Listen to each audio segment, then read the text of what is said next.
Hey everybody, Wes here for Tuesday's workout. We are still building percentages. We are in week 9 of 12 of our strength cycle with push press, back squat, and deadlift. And we're getting a little bit heavier this week on all those movements. So today is push press.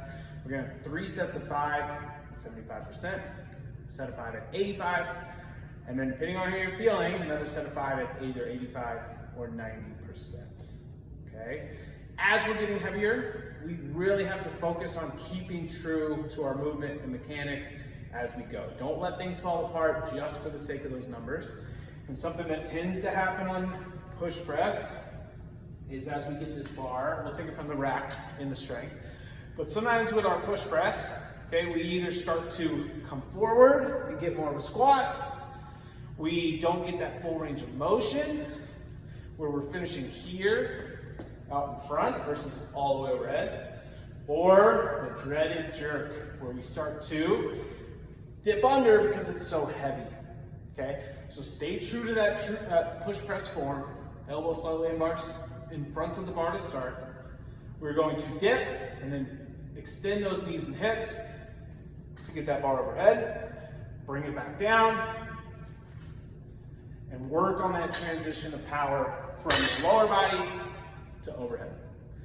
Don't fall into those traps of just because it's heavy, now we're doing something different, okay? So we'll have plenty of time to work on that strength there. We are then, for the workout, gonna have a 13-minute AMRAP. 7 push press, 14 single dumbbell step-ups, and 21 V-ups.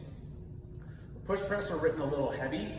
We're gonna be taking it from the floor. We wanna be able to go through at least a few rounds of this unbroken, so definitely picking a starting weight that you feel like you can do unbroken.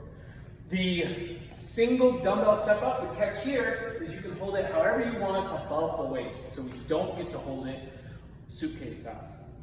You can hold it on one shoulder. You could even let it rest on the shoulder.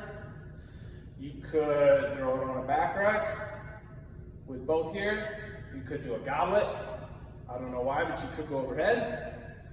So you have any of those options, okay? If you do pick one of the side options, you just want to make sure that you switch, make sure you get an even amount of reps on each side. So I might start on the shoulder, and I'm gonna go with a step up, make sure that this front leg's doing the work, staying upright. We wanna have a weight with that dumbbell, making sure we stay with good form, or we're not rocking forward into our steps.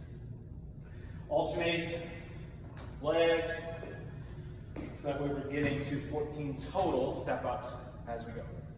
We then go to our V-ups.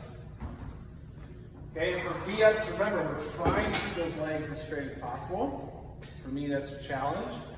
So swinging those arms, pointing those toes down the way like a good hollow, and then meeting in the middle.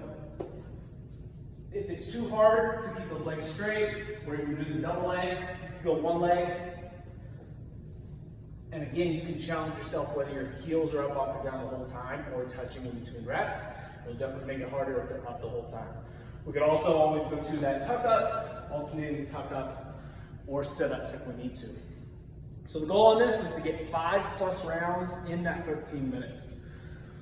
The limiting factor is going to end up being on that push press, how long we can go unbroken, and then being able to get through, that's a big chunk of core. So whatever core movement we're doing, being able to do 21, either straight through or a nice steady pace there. So have fun, we will see you all on Tuesday.